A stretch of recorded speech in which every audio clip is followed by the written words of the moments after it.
Per resoldre l'exercici 6 necessitem les dades de l'exercici anterior. L'exercici anterior m'hauria sortit que aquest trapezi, aquesta secció, tenia una àrea de 9,375 i era un terraplà, i que l'altra secció tenia una àrea de 12 metres quadrats i era una secció en desmunt. Per tant, havíem d'emplear aquestes fórmules d'aquí. Simplement se tracta de substituir els valors. La distància de l'ordre de l'exercici estan separades 15 metres.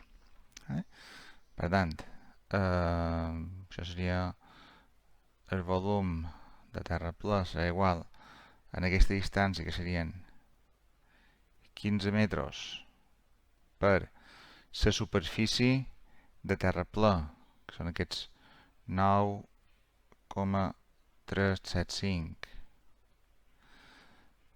al quadrat, això dividit entre, si ho fem la calculadora prou, 2 per la suma de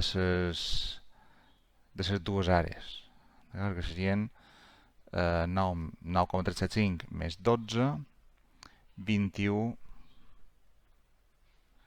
seria 21,375. D'acord?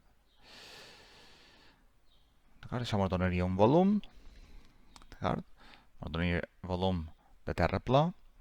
Calcularíem també el volum de desmunt, que seria exactament el mateix, però canviant només una dada.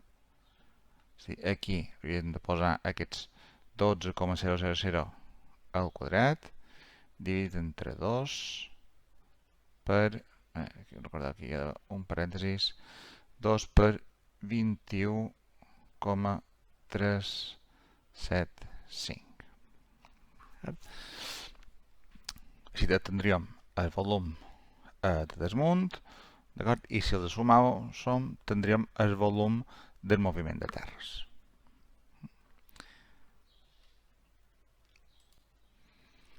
Si feis el càlcul, sortirà que això és aproximadament, crec, uns 50 en dècimes metres cúbics, i això són uns 30 metres cúbics.